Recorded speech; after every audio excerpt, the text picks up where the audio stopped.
Breaking ని చూస్తున్నాం. నల్లమలలోని Amrabad tiger reserve forest లో కార్చిచ్చు రాజుకుంది. నాగర్ కర్నూలు జిల్లా దోమలపెంట రేంజ్ లో మంటలు చెలరేగాయి.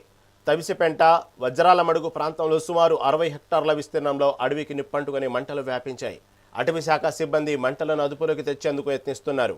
హైదరాబాద్ శ్రీశైలం జాతీయ రహదారి పక్క నుంచి సుమారు 3 కిలోమీటర్ల మేర మంటలు విస్తరించాయి. మంటలు చెలరేగిన ప్రాంతాల్లో ఎత్తైన కొండలు, లోయలు ఉన్నాయి. దీంతో నడవలేని పరిస్థితి వల్ల మంటలు ఆర్పడం కొంత కష్టంగా మారింది. ఇందులో గడ్డి మాత్రమే కాలిందని, చెట్లకు ఎలాంటి నష్టం జరగలేదని అటవీ శాఖ స్పష్టం చేసింది.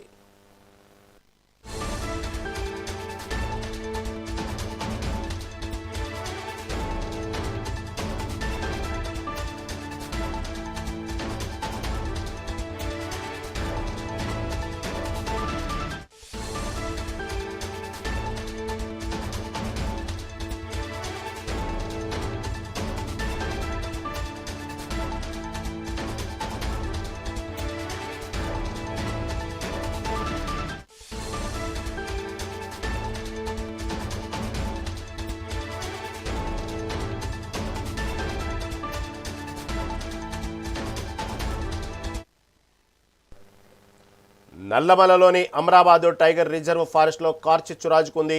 నాగర్ కర్నూలు జిల్లా దోమలపెంట రేంజ్ లో మంటలు చెలరేగాయి. తవిసిపెంట వజ్రాల మడుగు ప్రాంతంలో సుమారు 60 హెక్టార్ల విస్తీర్ణంలో అడవికి నిప్పంటుకుని మంటలు వ్యాపించాయి. అటవీ శాఖ సిబ్బంది మంటలను అదుపులోకి తెచ్చేందుకు యత్నిస్తున్నారు. హైదరాబాదు శ్రీశైలం జాతీయ రహదారి పక్క నుంచి సుమారు 3 కిలోమీటర్ల మేర మంటలు విస్తరించాయి. మంటలు చెలరేగిన ప్రాంతంలో ఎత్తైన కొండలు, లోయలు ఉన్నాయి. దీంతో నడవలేని పరిస్థితి వల్ల మంటలు ఆర్పడం కొంత కష్టంగా మారింది. ఇందులో గడ్డి మాత్రమే కాలిందని, చెట్లకు ఎలాంటి నష్టం జరగలేదని అటవీ శాఖ స్పష్టం చేసింది. దీని నుంచి మరింత సమాచారం మా ప్రతినిధి శ్యామ్ అందిస్తారు. శ్యామ్, చెప్పండి, నల్లమలలోని అమరాబాద్ టైగర్ రిజర్వ్ ఫారెస్ట్ లో కార్చిచ్చు రాజుకుంది. దీని గురించి తాజా అప్డేట్ ఏంటి?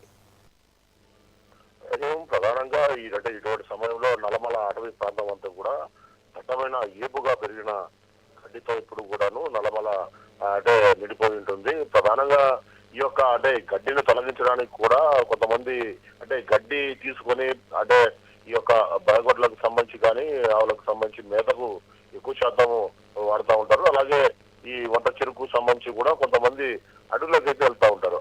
ఈ అమరాబాద్ ప్రాంతం కావచ్చు, వజ్రాల మడుగు ప్రాంతం అంతా కూడా కావచ్చు, లోతట్టు సంబంధించిన డీప్ ఫారెస్ట్ అవడంతో అక్కడ సంబంధించి పర్యవేక్షణ కూడా అటవీ శాఖ అధికారులకు అయితే కష్టతరం అవుతుంది. ఈ క్రమంలో నిన్నైతే పెద్ద ఎత్తున మంటలు చెలరేగడంతో ఈ వేపుగా పెరిగిన గడ్డి అయితే మొత్తం కూడా దట్టంగా వ్యాపించింది. 60 హెక్టార్లకు పైగానే ఈ యొక్క అడవి కాలిపోయినట్టుగా ఉన్నారు. అయితే ఈ యొక్క మంటలను ఆపేందుకు అటవీ శాఖ అధికారులు కూడా పెద్ద ఎత్తున శ్రమిస్తున్నప్పటికీ ఈ పంటలకు మాత్రం రాలేని పరిస్థితి. ఎందుకంటే పెద్ద పెద్ద డీప్ ఫారెస్ట్ కావడము, అదే పడకుండా పెద్ద చెట్లు ఉండడము, వేగంగా వెళ్ళిన పరిస్థితుల్లో అయితే అటవీ ప్రాంతం అంతా కూడాను పెద్ద ఎత్తున అయితే ఈ కార్చిచ్చు అయితే అనుకుంది. అంతేకాకుండా ఇప్పుడు 765 నేషనల్ హైవే అనే శ్రీశైలం ప్రాంతంలో కూడాను ఈ యొక్క మంటలు కూడా కార్చిచ్చు అంటుకుంది. ప్రధానంగా శ్రీకాకుళం నుంచి 6-7 కిలోమీటర్ల దూరంలో ఉన్న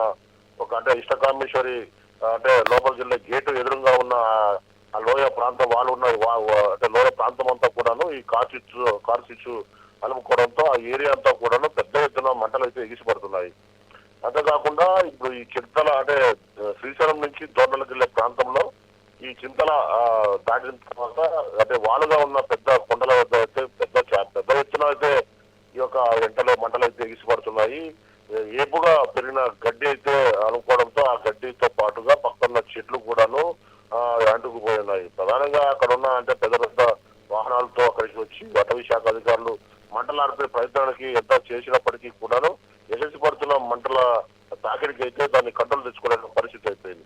ఏదేమైనప్పటికీ ఈ యొక్క కార్చిచ్చు అనేది ఈ యొక్క సమయంలో మాత్రం సాధారణంగా ఉంటుంది. అయితే ముందస్తుగా మేలుకున్న అటవీ శాఖ అధికారులు అయితే దాన్ని ఆపడానికి అయితే ప్రయత్నం చేస్తున్నారు. కానీ తలాముఖం అయితే అయిపోయిన పరిస్థితి ఉంది. అయితే వీటి మంటల ప్రభావంతో వన్యప్రాణులకు ఏమన్నా ముప్పు వాటిల్లుతుందా అనే కోణంలో కూడా ఈ యొక్క అటవీ శాఖ అధికారులు అయితే ఆలోచనలో పడ్డారు. ప్రధానంగా ఈ యొక్క కార్చిచ్చు ఎటు కనపడిపోయి కారు చీకటి ఉండడంతో వీరు ఎటు వెళ్ళలేని పరిస్థితి ఉండడము, అదే కాకుండా ఎటువంటి దాని మంటలు ఆర్పడానికి చేయాల్సిన చర్యలకు తీవ్ర ఆటంకంగా అయితే కలిగింది. ఇది చూద్దాము. అంటే ఇప్పుడు పగలైంది కాబట్టి ఈ ప్రాంతంలో ఎలా దీన్ని మంటలు ఆర్పడానికి మాత్రం మనం వేచి చూడాల్సిన పరిస్థితి ఉంది.